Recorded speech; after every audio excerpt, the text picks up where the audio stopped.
Welcome, truth seekers, to another episode of the Straight Shooters. My name is Todd Braley, and with me, as always, the Thunder from Down Under. Like I said, nobody calls me that, but yes, I am from Australia, and my name is Itai Guberman. And with us today, ladies and gentlemen, we have a very special guest. And why don't you go ahead, Itai, and give us a quick rundown about our special guest. Our special guest is someone who I've known for now about 12 years or so. Yep.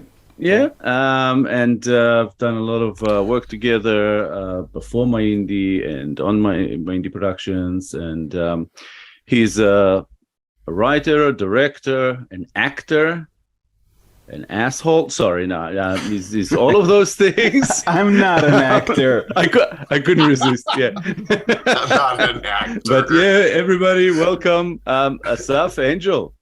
Also, as of recently, a podcaster, and before that, a reviewer, a host of a review show.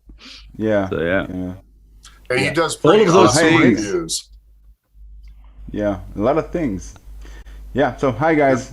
My name is Asaf Angel, and I'm here in Israel.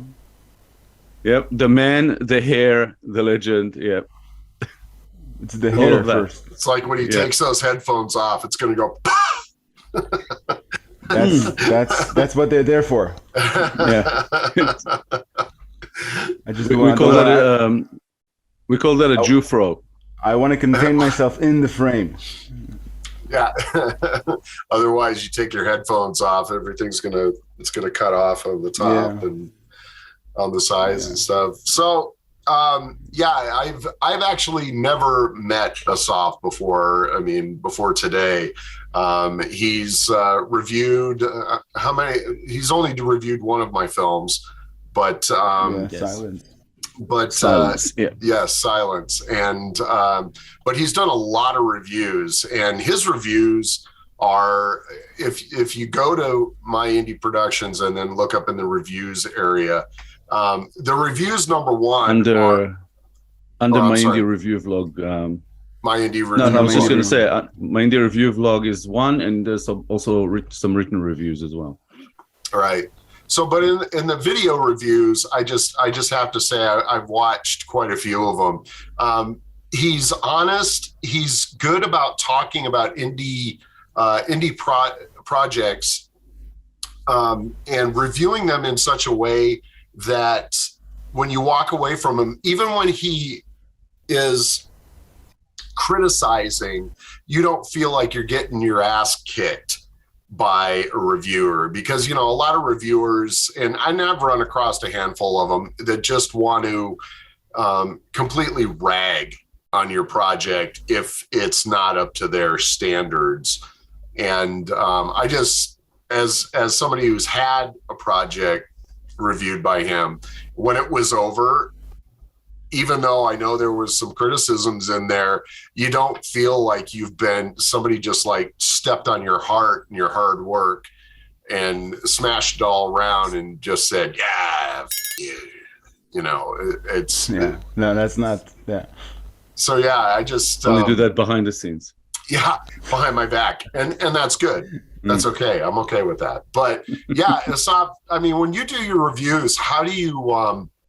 If you don't mind me talking about those first, what is it when you're watching these indie film projects that you're looking for, and how do you create your reviews? I guess that's the only, for lack of a better word, being able to say when you put those together. Tell me a little bit how you do that. Well, with Itai's help, I used to, when I look at an indie film, I look at it in a different scale, because I come from that place. I know how hard it is to make a film, and especially with features. I've never done a feature, so I start the review from a place of respect to the filmmakers and everybody involved. So the scale in which I look at a film is different. I look at different things. and I measure them differently than I would a mainstream film, because I can't really judge an indie film, because there's a slew of obstacles to an indie director, filmmaker, that mainstream creators don't face. Lack of budget and scarcity of resources, and so it automatically comes. Yeah, it automatically comes from a good place, and even when I give criticism on things that could have been corrected with everything considered, then it's still, I try to be very gentle and not just tear into them. Yeah. Versus just saying it was crap. Yeah, even if I see a film that's really has a lot of problems, then I try to give it some sort of positive spin. I try to look at a positive. Yeah, highlight the positives. Yeah. Well, and that was one of the things that I just, when I watched it, the review for my film anyway, and when I first, because that was actually the first time I had seen one of your reviews, was when you did mine. After you did mine, I went back and I started looking up all of the other ones just because I wanted to see. I'm like, God, I wonder if he gives everybody else that same kind of, because it just felt like it was very respectful of the project. And you talked about the hard work, you talked about the multiple locations for my project. And so I just, it was kind of one of those things. And that was kind of at the beginning of Itai, of when you and I were really kind of started having a dialogue. And so, I went back and looked, and I'm like, wow, he does this with everybody. I mean, it's cool. I wish more people who did, look at me, I'm a movie reviewer. Look at me, I'm a film critic. Yeah. Look at me, I'm a film critic. That made me, I think I laughed. I had to back up, because I had to, even though that's towards the very end of the review, I was laughing so hard and so loud that I had to back it up and listen to it again, just because. And with that picture, that's. Yeah, just to explain to the viewers, that was the scale by which Asaf scored all the films in the reviews out of 10. It was the look at me, I'm a film critic scale. That was cool. That was very cool. It's just cool as a filmmaker to have somebody look at your stuff and give it the respect, and that was kind of something that I started learning then from Itai, that, if we're going to talk about other indie films, to not, I'm pretty brash on things, not out loud, I guess, but sometimes, and I'm not saying I'm perfect by any means, but there's sometimes where you look, you go, oh, come on, dude, you couldn't have just taken that extra step to do, whatever it is I'm criticizing. But, I've learned a lot through you, Asaf, and Itai, about how to be critical without being a dick. So it's a good way to put it. Yeah. Well, I should thank Itai for that, because it wasn't, the purpose of the show was to be kind to indie filmmakers and promote their work. To promote, to promote their work. And I didn't really know where to take it when I started doing the reviews. Itai was the one who told me, look at the positive, focus on positive. Mm-hmm. That's so it's not. It didn't. It's just a simple thing. Yeah, we never wanted to put out reviews that will make it even more difficult on indie filmmakers to get their films out there and seen. And if you come out with these negative reviews, that's kind of what happens. People just go, oh, I'm not going to watch that. Sounds like rubbish. I'm not going to watch it. But I think Asaf said, not in every review, but in a lot of reviews, that no film is perfect. Right. So it's like, even films that we ourselves make, they're never fully, perfect. I don't think we actually want them to be. But you know, everybody sees things differently, so with respect is always the best way to kind of approach this kind of thing. So yeah. Well, and again, I just wish people would, other reviewers or, film critics would think about that, and even people that, I mean, the regular Joe that gives you a blast on like Amazon and the reviews in Amazon, I guess it's just because, and even big Hollywood, even though we don't like them a lot, you would think when you have resources that you would be able to cover things that are blatant, but at the same time, Texas Chainsaw Massacre 2022, that was a fun one. Oh, dude, I'll have to tell you the conversation I had with some people last night on Instagram. It's pretty funny. Yeah, it was just refreshing, and I just wanted to let you know that I appreciated it, from me to both of you guys, that, because Silence was a hard movie to make. We had a lot of problems on that. So to have somebody give us some good feedback was nice. Appreciate it. Yeah.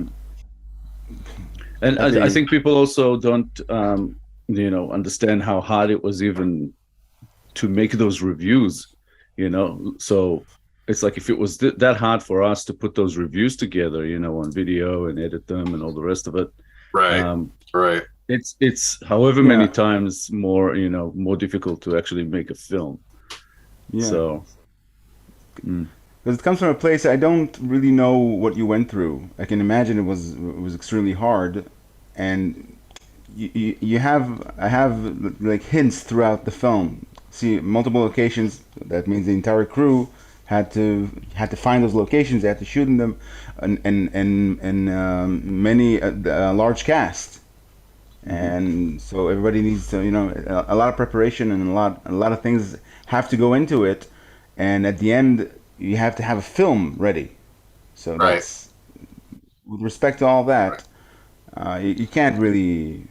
I think reviewers who rip into films and are not very nice. I don't think that they know what it's like to make a film, or maybe that's a factor, that they don't come from that world.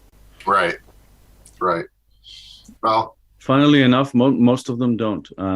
When I think about that, most of them would like to maybe think that they're filmmakers, but they haven't really, been there. It's a strange thing, but I think with social media, the way it's been, with everybody being sort of this, Todd loves to talk about keyboard warriors, and that's what some reviewers are. They just get out there and think, oh, I'm going to show how I am better than other people by slamming their work. And using big words that nobody understands. and they revel in it, It's like you can tell they're enjoying it, and that's never something we wanted to do. Right. So yeah, it's just one of those things. We've had our films reviewed, and I have to say mainly people were, I don't know if to say kind or necessarily how honest they were, that sort of only they know, but it didn't seem like there was any malice behind it. You know what I mean? Like they were all sort of fair, or at least tried to be honest. I think there was only one review we got that was, from someone that I just thought, okay, you're just being a prick. But that's fine. I'll take it. I don't care. But, but most of them are good. Most of them try, at least in indie. Much like everybody in the last however many years, people have been picking up a camera and calling themselves filmmakers. There have been more people who have been sitting, on their laptops and calling themselves reviewers. Yeah. But yeah, well, give us talk to us a little bit about your background. Asaf, how you got started, where you learned about how you got into making movies, how you got into acting, which did you do first? Did you get into, or did you do like film school, or were you doing acting first? Which did you do? I did film school first, but before that, I kind of started late. I think I started at 30, something like that. I was 30 when I started film school. Gotcha. That's when I met Itai. The acting thing I think happened by accident because I had in my film Ori, I had an actor come on set. He was supposed to play me in the film, and he was on crutches. He was he told me on the phone that he was on crutches. If that was a problem, and I naively said no, that's not a problem because you're sitting down the whole shoot. Mm-hmm. And it turns out that he had some form of cerebral palsy, so he couldn't really deliver the lines. So that was my first experience. Yeah, but I think maybe not my first one, but the first. I think the longest role I ever played was in my own film. Wow! I had to fire him and send him home. That was an experience, Yeah, it was firing a handicapped person on one of your first films. That was rough. Yeah. Welcome to your first film. Yeah. Yeah, and the fact that he was fired had no real connection to the fact that he was handicapped. It was more about that his handicap made him unable to deliver the lines. Yeah. Right. Yeah, I get that. Yeah. And so I accidentally stumbled on I wanted to talk about the acting, and I talked about something horrifyingly worse. So I accidentally stumbled upon the acting, and I edited the film, and I couldn't tell if what I was doing was good enough. Right. Afterwards, people told me, "Yeah, this is good. You can act. It's good." So acting by necessity. Yeah, it was a necessity. And then I played a role in Dolphin. I wasn't actually supposed to play the role in Dolphin. I was supposed to shoot the film. I was supposed to be the cinematographer. Right. And I don't remember why, but I jumped in. I jumped in on the writing with Itai, and so I don't remember which one of us said, since you know the script so well, you should play. I don't know if I remember if I was the one who said it or Itai. You should play the role of the guy of the. Well, Dolphin went through a couple of sort of iterations, I guess. And in the beginning, we tried to shoot it, and we had we lost our location sort of halfway through the shoot. So we kind of had to scrap that, and instead of getting upset about that, that a location that was promised to us was taken away from us. Right. We kind of packed things up, and I think on the way back, kind of to taking all the equipment back and all the rest of it, knowing we have to reschedule the production, we were talking about it, and I said, you know what, maybe it's a blessing in disguise. Let's rework the script and change things up. So once we changed things up, a couple of the actors that we had for that, we thought maybe they're not the best we can get. So we thought, maybe we can do better. And then we started talking like about auditions again, and trying to find the right person and who would know this character best. And the answer was right in front of us, that it was Asaf, because he is an actor and he's the co-writer of this thing, so he knows the character inside out. And we're like, okay, we can get someone else to shoot it. Yeah. It's better that we get the best actor we can get. So that decision was made, very quickly. We never even actually tried it at that point, like an so audition type of sort of a trial. Did Itai tell you, oh, you're going to play this part? It's what Asaf says is actually spot on, because I can't remember which one of us came up with that as an idea. I think it was you, Asaf, but I can't remember. because as soon as it was said, we both kind of went, yeah. Why didn't we do this from the beginning? You know? Yeah. Gotcha.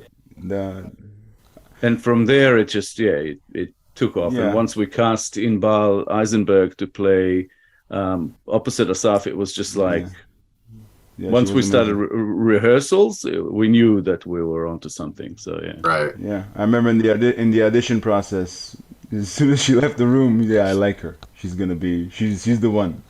We had we saw like 3 or 4 I think girls. if you remember, I told you that I actually had her in mind when I wrote the role for like a strong female. I was thinking of her because she was on a TV show at the time, and I was like, oh, I hope we can get her. So yeah, she was wielding a 10 with her, and a 10-pound hammer. Yeah, she was on like a home improvement type of show. Yeah. Where they had 3 girls, like a Charlie's Angels kind of thing, but the 3 angels were, experts at different things about renovations. Yeah. So she was the one with the big hammer taking walls down. Yeah. So it was like one of those just home improvement or not home improvement, but the reality shows where they go. Yeah. Okay. It was a renovations reality show, that kind of thing. Gotcha. And then I got in touch with her, and she read the script. She was really excited about it. And when she came to audition, she didn't just get the role. So when she came to audition, we both kind of looked at each other. We're like, yeah, okay, we don't need to audition any more people. This is it. Yeah. And she, not just an awesome actress, but she's just a great person as well. I remember the chemistry between Asaf and Inbal on set was just fantastic. In rehearsals, it was great. You could tell that by watching it, for sure. Yeah, I don't think I'd feel that I would have felt that free had it been a different actress. It was because of her that I was able to do what I had to do, because it was at times very demanding. Yeah, Asaf made one mistake though. He said to her in the movie, like in that bit when you punch me, just go ahead and punch me. And when he came to a couple of days later, I was all in. Yeah, no, she was. He makes it sound like she was, but she was actually, she didn't want to punch me, and I was all in. Yeah, punch me, because I knew it would have been almost impossible to get it any other way. Yeah. What we had, so I didn't mind getting punched in the face. It was nice. It was for a good cause. Well, it always is. It's kind of one of those things. When we were shooting the chip, Rose would go up to Peyton, and she was supposed to go, "Come on, mouth, say it to my face," and she would just kind of like clink, and Peyton looks at her and she goes, "Are you gonna like really shove me?" She goes, "Because that is like stupid wimpy right now." And so, Rose finally, after a couple of takes, I'm like, "Rose, come on, you gotta put some muscle into it." And so she finally, and then she pushed her and she knocked her out of frame. So, but yeah, it's kind of one of those things. I always feel like if the actor's committed, it's like, look, man, go all the way or fucking forget it, So that's cool that you that you want to get, for the art, man. Let's do it for the art. Yeah. The thing is, Asaf let Inbal punch him in the face, and she walked away with 3 Best Actress awards. Oh yeah. It was then. Yeah, that's my contribution to her career. Yeah. There you go. Woo, high five. Yeah. She deserved those. Yeah. Of course she did. Yeah, she did. She was awesome. Yeah. Yeah. When he went to film school, what made him decide to want to go to film school? I was at a point in my life where I didn't like where I was. I was an ordnance officer. At 20 something, I got my major in mechanical engineering, and I started a career in the IDF, in the Israeli Army, as an ordnance officer. very boring, very unfulfilling. And when my contract ended at 29 back in 2009, I decided to not renew it and go pursue what would hopefully be a film career. So I enrolled in film school, and that's when we met. Wow. So it started when we met. It was very hectic because both of us, we would go to any student production that would want us, that would ask for help, and just to meet people, just to be in the middle of it. And and very early on, in our dynamics, I realized that my strong suit is the technical side, and Itai brought the ideas and the writing, and I think that's what made our partnership work so well, because of that. And But Asaf was at film school a year before I got there, so he was already. They made me. Yeah, they made me. It's not. They made me do an adjustment semester, whatever. I don't know what. Yeah, it's like a prep year, I guess, a preparation type year. Yeah, a few months there. Yeah. But the thing is, what I was going to say about that is the fact that you were already on quite a few sets, because everybody was on everybody's set. Yeah. You know, making, out of that class, everybody had to make a short, and almost everybody was on everybody's production. So Asaf had a few productions under his belt when I got there. I remember we were helping on other people's productions, and we were doing everything. We were like production assistants, some type of gaffers, and I remember I was getting stuck with the boom a lot.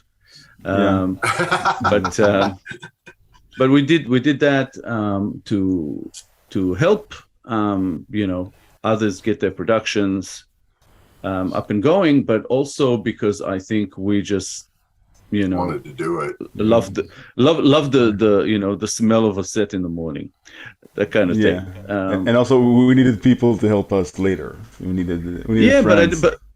But that it quickly became apparent, I think, to both of us that we didn't do it for that reason, because we knew that we'll never get that many people to help us. But we were still helping everybody else. So but we did manage to steal a studio from the university. Oh, kind of. Talk about it. Tell me that story, Asaf. Well, do you want to tell it? No, you tell it. You opened that Pandora's box. You tell it. You opened it. You tell us. Back then, they used to give us a hard time in approving scripts, and I don't remember what brought it on, but we did. I don't remember what script it was before Third Temple. When I remember, but there's no point mentioning it. But it was a comedy. Okay. We wrote a feature-length comedy, wacky comedy. Yeah, and they really it didn't take well with our what are lectures? What do we call them? It was the committee, pretty much, the university committee that approves projects.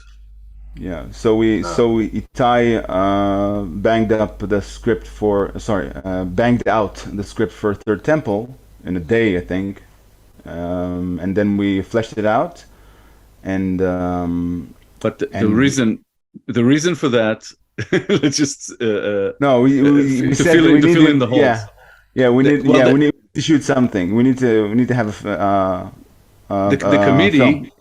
The committee, even though they didn't sort of the subject matter, I guess, of the script that we had was not to their taste. That's not what they were worried about. They said this script is actually something you can go, and shoot. The thing is, it's going to cost you a lot. Are either one of you, sons of rich parents? They asked us. That was one of the first questions. But they were saying that they didn't want to approve it for that reason. But if we went out and shot some scenes and proved them wrong, then they'll they might rethink it. And I just said, if we were gonna go out and shoot some scenes and then bring it to them, why the hell did we submit a script? Yeah, no kidding. And I thought, why? Yeah, and I was like, why don't we just let's do that anyway with a different script? Yeah, with a shorter script. And that's why I went and I wrote Third Temple, because I was like, okay, let's do. Even though Third Temple was also planned as a feature, I sort of condensed it to that 28-minute script. Yeah. Yeah. So they had a soundstage on campus, and we weren't supposed to use it because we didn't have our script approved. But I don't know how we got it, and we just stole it for 2 days, and kind of shot the entire film in 2 days. Yeah, we asked for the forgiveness, for the studio, but we pretended that we were using it for that script that we actually submitted. And we were going to shoot some scenes for it to show them. And we went and shot a whole film instead. That's epic. That's epic. Yeah, so we submitted Third Temple. We submitted a film, not scenes, not a script, nothing. That ended up being my thesis for the master's degree. And how'd that go over? Very well, actually. Really? Nobody remembered, of course. Nothing. Nobody remembered. They didn't remember everything about what we submitted before and all of that.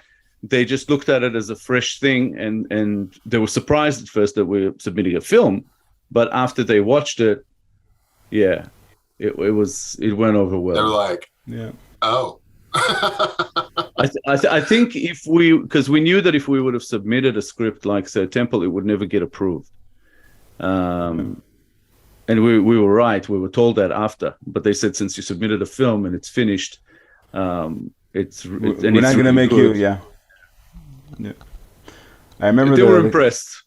Yeah, they were impressed by our chutzpah. Yeah. You started to say something. I remember what. Asaf? I remember when I think it's a segue. It's a different topic, but I remember the screening we had for the cast. The cast members forgot what it was about by the time we had finished the film, and it was really well received. I remember looking at their faces. I don't know if you've seen Third Temple, but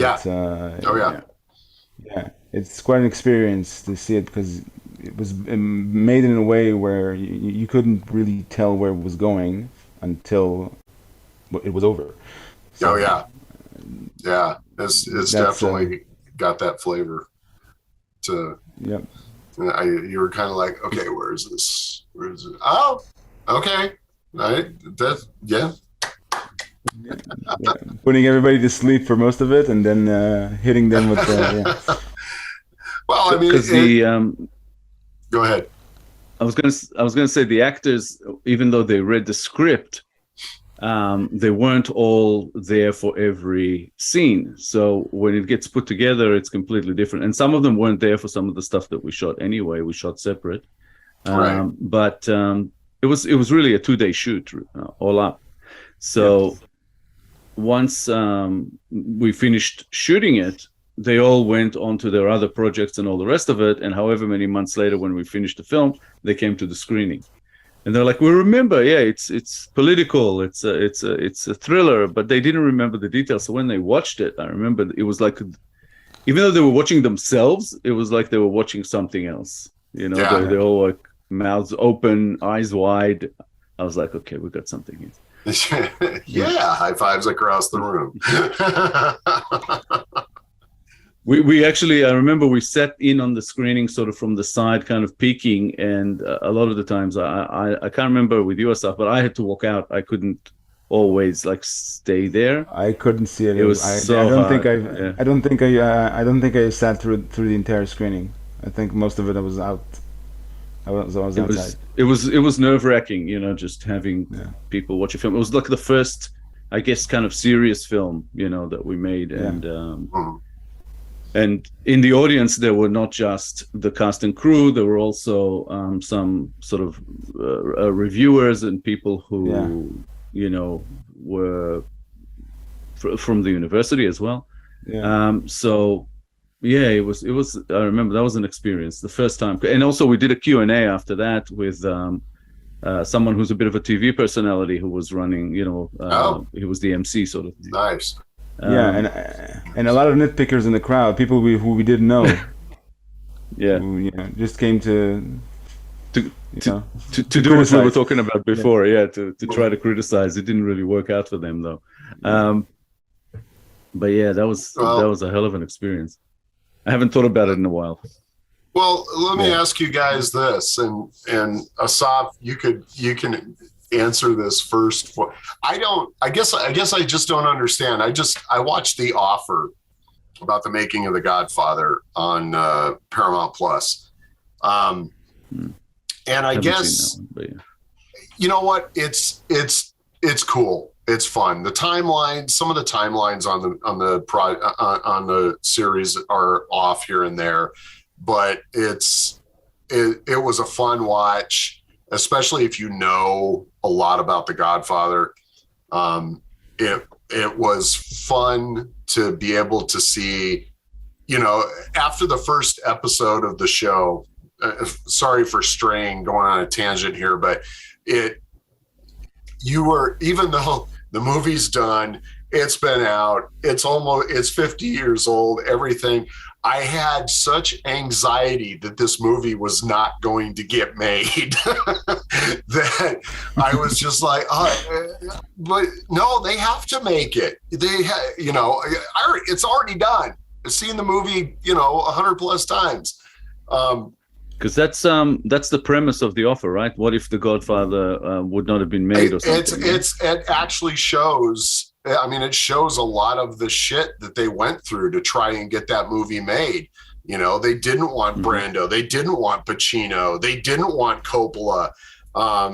They wanted Robert Redford to play Michael Corleone, and they wanted to go with what did they say, the Southern Italy with the blonde hair and the blue eyes kind of thing.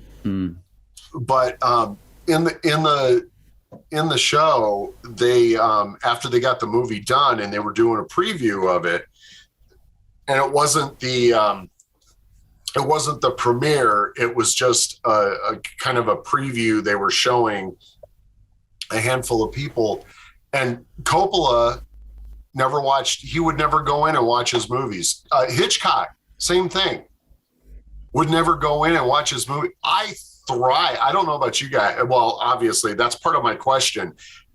I thrive on sitting and listening to the audience because I want to know, okay, I made them laugh where they needed to laugh. Okay, they're crying right now. Cool, just what I needed. What makes, and Asaf, you can answer this for me, why don't you want to watch what you're doing, what you've done? I didn't think it would be a problem. I was fully intending to watch it when people came. When it started rolling, I just found myself sweating like crazy, and my heart rate raced, and I just left. I couldn't stay there. I didn't plan to leave. I wanted to watch it with people. So you just had an anxiety attack, in a sense. Yeah, it was almost. Yeah, almost. I felt. I feel like I was naked in there. That's what it felt like. Yeah. Every reaction felt like it was. And we weren't there to even watch the film. We were there to watch the audience. And I did that for most of that screening. But it is like bearing your soul. It's like. Especially the first, I guess it wasn't the first time, but it was the first big project. Gotcha. Okay. I don't know. I guess I just am kind of always, I don't know, surprised to hear when directors don't want to be in the theater with the audience. And I'm like, oh God, but that's, I don't know. For me, that's just part of it. That's a part of, I don't know if that's my ego or I'm just going, okay, my editing. Did I do my editing the way I needed to do it to make sure that I'm going to spawn the reaction that I'm looking for? So, because then after your premiere, since we don't have focus groups, then it's like, okay, so before I actually release it, I know what to go back and I can fix this and tweak that and whatnot. So I don't know. That's just. I think maybe we would have designated. Sorry, maybe we would have designated test audience. We would have looked at it differently. It wasn't a test audience. It was a formal screening. I think that what made it. There was a lot on the line with that. It's like, well, at the time for us anyway, as we saw it, as to where the film is going to go from there. There were people in the audience who would have had some role to play in that. At least we thought at the time, So I think that's kind of mostly the reason that made us nervous. It's like, what are they going to think about it? How is the response going to be from those types of people? Luckily for us, we hired that theater at the Tel Aviv Cinematheque, where they show a lot of art house type of stuff and all that. And the guy running the program over there actually contacted us and wanted to run the film for a few weeks. And actually, that's cool. Give it like it got a 28-minute film got a theatrical release, which is they almost never do that. Yeah, rarely do they ever do that. That's pretty amazing. Yeah, he just thought that it's a film that needs to be seen, and he asked for it and we gave it. We didn't even want a cut of the ticket sales or anything like that. Yeah, we were like, we were surprised he asked. Yeah. Just show it. Yeah. Wow. And how long did it play? For about 2 weeks. Yeah. Every day for 2 weeks? I think so. Yeah. Wow. It was. I don't think they showed films every day, but it was like 3 times a week, I think, for about maybe closer to 3 weeks, something like that. Wow. That's awesome. It had like 12 screenings, awesome. I think, all up. Yeah. All right. We were happy with that because we never expected it. So Yeah. So Asaf, on your ORI movie, now was that your first project? Was that after film school or was that during film school? It was during film school. It actually started as early on. Early on, yeah. It started as an exercise, as a film exercise, and then became film. It was my first experience, and I made most of the mistakes I made on set on that film. Even caused me a few friendships. Wow. Yeah, it wasn't very nice. It was a 2-day shoot, and it was extremely hard on me and on my crew, and it wasn't easy. It wasn't easy to pull off. But it had its moments. It had its moments, and I'm glad I did it. And that started. That actually, I think that was the first time Itai and I was on one of our sets. Okay. One of each other's sets. He held the boom. Yeah. Yeah, I was like a boom and a production assistant on that one. Yeah. Yeah. I think I had a cinematographer on that set that didn't speak to me like 3 months after the shoot was done. Okay. Do I dare ask why, or do you even want to talk about it? I take full responsibility because I was so stressed with finishing the shoot. I forgot that they need some, they need an occasional break from working, and I didn't realize that they were overworked. Him and my lighting, and the girl that was responsible for lighting, a girl named Dana, and it was hard, but I learned a lot from that set. Gotcha. I rewatched that again this morning. I had some time before I had to go run some errands for my business, but It was kind of one of those things that, I'm one of those guys that I don't have a problem with subtitles. I'm one of those guys that I'm like, yeah, bring a subtitle movie on. I have a lot of John Woo movies that everybody gets mad at me when I don't play the English track, So, but it's just, I don't know. I enjoyed it and a lot, and watching it as, things are unfolding within the film. It was definitely one of those out of the two that you did. I guess Unbreakable Anna, that was after school as well. Yeah. No, it wasn't after school. It was during. Oh, no, that was at school as well. So while at film school, yeah, definitely. Okay. It was actually shot physically at school, in the same studio. Stages, yeah, where we shot the temple. Well, the same area, yeah. The same area, yeah. Yeah, it was just. I thought both of those movies are great. I mean, everything that I've seen with you guys that you've done, I've seen Ivy, I've seen Dolphin, I've seen Third Temple. I haven't seen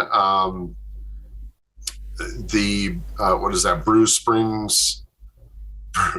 The Bruce Springsteen. Yeah. It's funny. I just now got that, even though I've seen that poster 100 times. Oh no! Every positive memory I have, most of the positive memories I have with working with Itai is on the Bruce Springsteen. It was one of the hardest things we've ever done. It was tough. Yeah, and the longest projects we ever. It was the longest project. Yeah, because we had to shoot it on weekends only because everybody involved was working. And by everybody involved, I mean 4 people. Me, Itai, and 2 actors. 2 actors, yeah. And Asaf and I just pretty much did that one as a 2-man crew. And we have a feature film that's about to come out from that, which is ridiculous. And and a lot of people watch it and watched the web series and have all these like criticisms and all the rest of it. I'm like, guys, do you realize it was just shot by 2 people? The whole thing with no money. It was. I think with some money that came out of our pockets, but it was all for food and props, really. Right. I like saying with no money because it justifies the end result. Yeah, it was a very small budget. Yeah. No, everything that I've seen from you guys, I've enjoyed, and I've watched. Like I said, I've seen Ivy, I've seen Dolphin, I've seen Third Temple. Obviously, now I've got Unbreakable Anna and already under my belt that I've seen. So, the bruised Springsteen.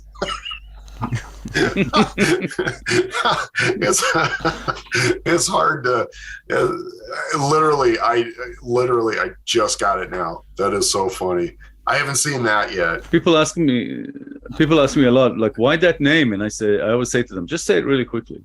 Yeah. The Bruce Springsteen. Because it really has nothing to do with anything else. It's just the name we chose. Even while editing the film version of it, I'm looking at a shot that I've seen thousands of times, and it's still funny. The jokes are still funny. We still laugh when we see them. Yeah, but we are the only 2. Yeah, the only 2 that laugh. That's the sad part. Yeah. Doesn't nobody else laughs? Yeah, no. I think this one is a real sort of niche kind of style. It's just absurd. It's wacky. When people ask me about style, I always say think like Anchorman type of humor. Where it's not realistic. It's way out there, and either you get it or you don't. a lot of people don't like Anchorman or Will Ferrell or that type of humor anyway.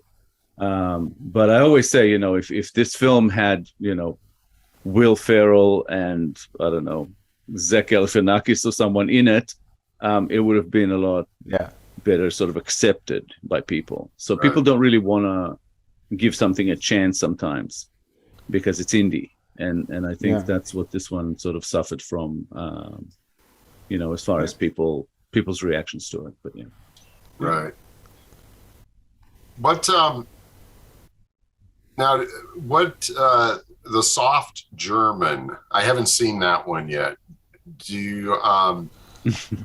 I wish I could talk about that one, but I haven't seen it. But tell me a little bit about that one. Was that something that you wrote, or did you direct it? No, South German was a film that we aided on. It's entirely a project of one of our friends, MyIndie Artist, Nadav Binun. He got I don't know how long he was working on the film, but he shot it for like 2 years. I don't know how long exactly he was working on it, but 2 years after he started, then that's when he had a film. And he was, I think, the first of us who ever did a feature from our class. He was in film school with us. I don't know. Maybe we should let him talk about his experience. No, that's fine. I didn't realize. Go ahead. I was just going to say he did something similar to what we did with Third Temple. He shot his film, and then he took it to the committee at the university. And that was the soft German. And Asaf and I both, for lack of a better word on my part, acted in it. I have a small role, and so does Asaf. And we were we helped with the production sort of periodically, because he shot it like Asaf said, over 2 years. A couple of days here and a couple of days there, and you know what I mean, that kind of thing, according to availability of his actors and crew and stuff. But yeah, we were there whenever he needed us, kind of thing. We reported for duty. Gotcha. So yeah, one of our good friends from film school. Yeah. Now, Asaf, you were saying that you guys would just dive in to anybody's productions. I mean, when I went and I never went to quote unquote film school because my grades weren't good enough.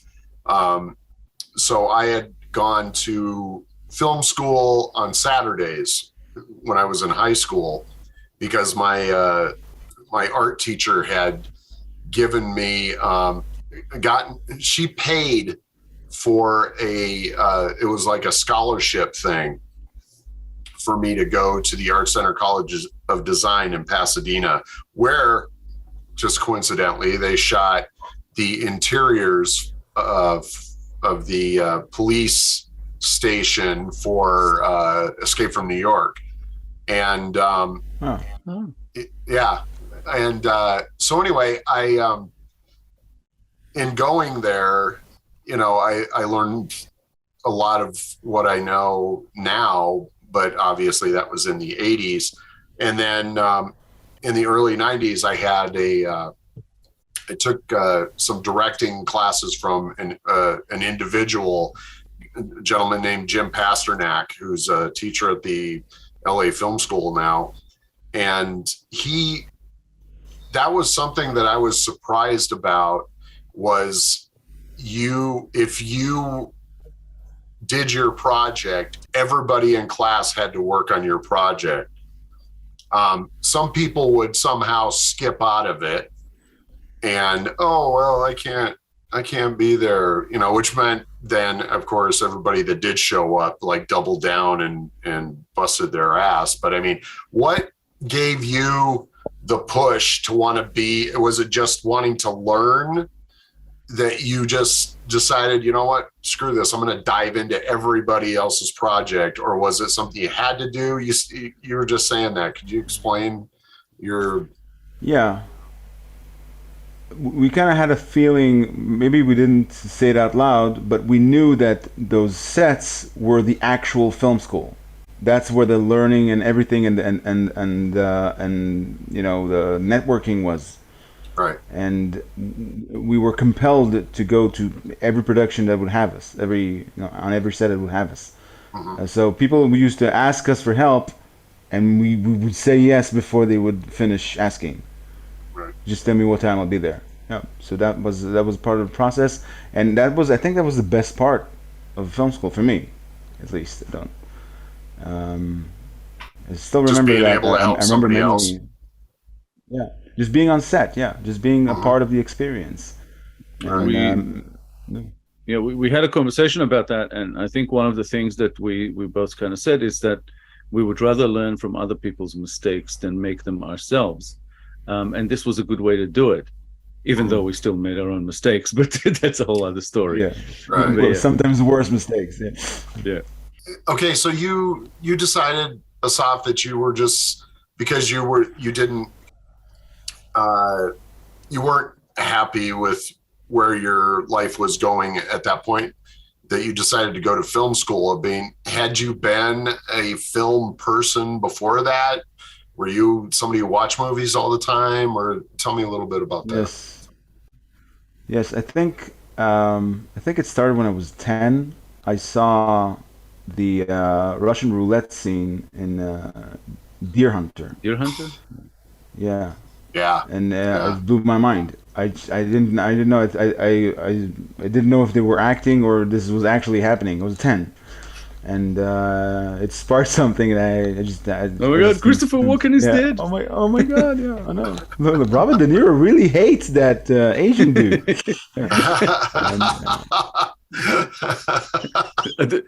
The Deer Hunter, the documentary. Yeah, it was quite an experience. I remember that to this day. I remember where I was sitting when I was watching that scene, and it really, I watched it over and over and over again, the film, and it made me hungry to watch films. So I just it was just very anything I can get my hands on. Back then, of course, I was renting them out on VHS and just watching anything and everything, and slowly I realized that I was leaning towards my favorite genre, which was horror. Like watch horror films, and just consumed as much as I could. And then life happens. And your parents say you need a profession, so you go to engineering school, and that's how life goes. Gotcha. And in Israel, basically, you go to the army, and then yeah. Israel, well, that's a requirement, enlist. Though, right? Isn't it? Yeah, you have to enlist. You have to give them 3 years. I give them 6. Oh, because they allowed me to. Not with that hair, though. Complete my major. No, not with that hair. No, far from it. No. They won't let me. Yeah, they won't let me enlist. That actually lands you in like in jail, that kind of thing. If you grow your hair, refuse to get a haircut. Yeah, not if you're a girl, but yeah. Well, yeah, the Deer Hunter was definitely one of those. I mean, when they were out here. I remember being, let me see, how old are you, Asaf? When it came out, I wasn't born. It came out in 78, but I saw it. No, I know. I mean, how old are you now? I'm 42 almost. 42, okay. So I was barely, I think I was 11 or 12, I think, when they were having such an issue because there were a handful of kids here and there that played Russian roulette. They got their dad's guns out and they played Russian roulette, and there was a couple of kids that died. And so they were blaming the Deer Hunter movie because they had, for whatever reason, somebody took a 10-year-old to go see the Deer Hunter in the movie theater. And then they decided to show it on television as a reason to show people in what, because it was, you know, like everything on the news is more often than not, a lot of stuff is always taken out of context. Yeah. So I just remember seeing it. I saw it on television, but they didn't edit. They didn't cut it up. They showed the whole thing, no commercial breaks. And that's how I saw it. And I just remember being like rattled by the whole thing. But at the same time, it was like, I can't wait to see this again, you know, and it was quite a few years after that before I saw it again. But yeah, I get why why that would be something for you to look at and go, yeah, ooh, are there more movies that have this kind of intensity? And well, that film, but especially that scene, it does make an impression. Yeah, because the film, it's kind of if you're a 10-year-old kid, it's kind of a boring film up until that scene. Yeah, exactly. Because I saw it when I was older, and I enjoyed it more than when I did when I was 10. And then when I went into my teens, I started noticing things. I noticed that I had somewhat of an eye to technical things in films. I used to admire technical things in films more so than in story. I didn't quite understand story when I was in my teens. Okay. So the technical things really appealed to me. I can give examples, but I don't think if in the film, say Contact. In Contact, you remember that film? It came out in 1997. Jodie Foster. So there was. I don't remember who played her as a girl, as a little girl, but there was a scene there. It was a shot there where Jodie Foster, as a little girl, loses her father, or something happened, and she runs in this long dolly shot, and the dolly shot with the camera comes out of the mirror of a bathroom mirror, and I'm looking at that and. Of course, nobody noticed it, but I'm saying this is an impossible shot. How did they do that? The camera had to be inside the mirror for that to happen. Right. And so these things always, that's what I used to notice. And it also happened with, examples like that happened with many films. And then it always that was always what drew me into wanting to find out how these things were made. And then we had to make one. Yeah, we had to make one. I don't remember which one it was. Well, Ivy. About Ivy? Yeah. Did you saw Ivy, Todd? Did you? Yes, I did. Yeah. So the whole camera through the peephole. Yep. Yeah. That was good job. It was very hard to do.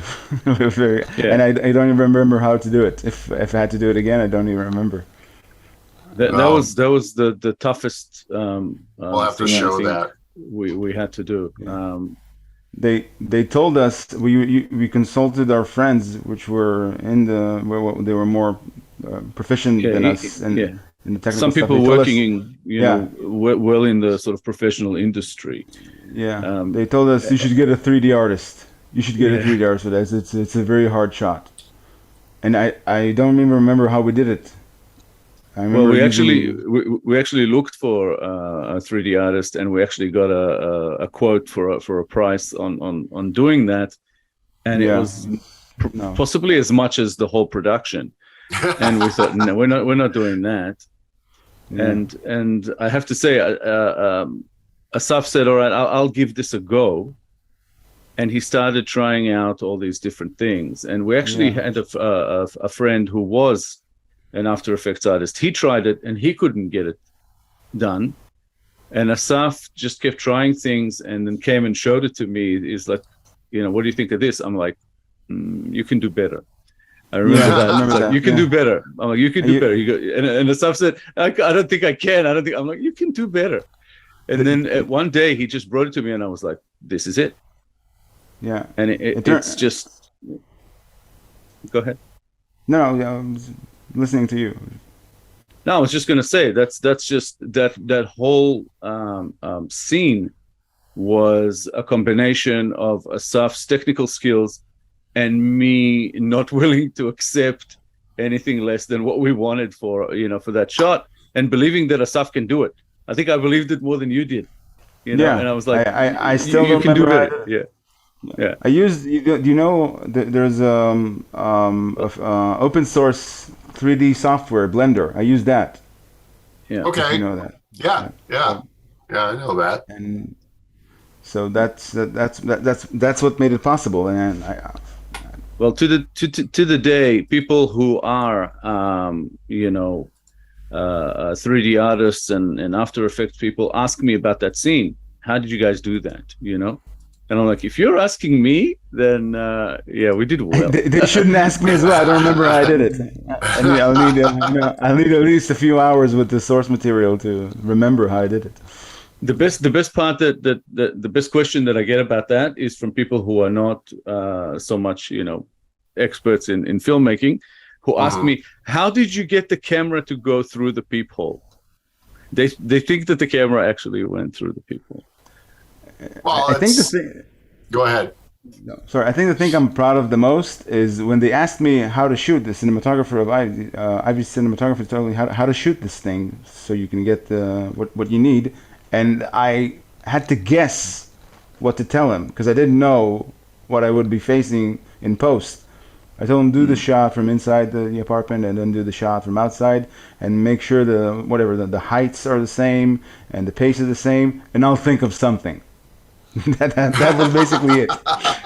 Yeah. And I wasn't sure I was going to be able to do that, and it worked out by chance. Yeah. Wow. That was a tough shot. I remember that we had to keep it on the same height all the way through, and the corridor shot. Yeah. All right, there you go, ladies and gentlemen. That was part 1 of this episode. Part 2 will be coming up very, very soon, so look it up on the Straight Shooters YouTube channel. Thanks for watching. See you soon.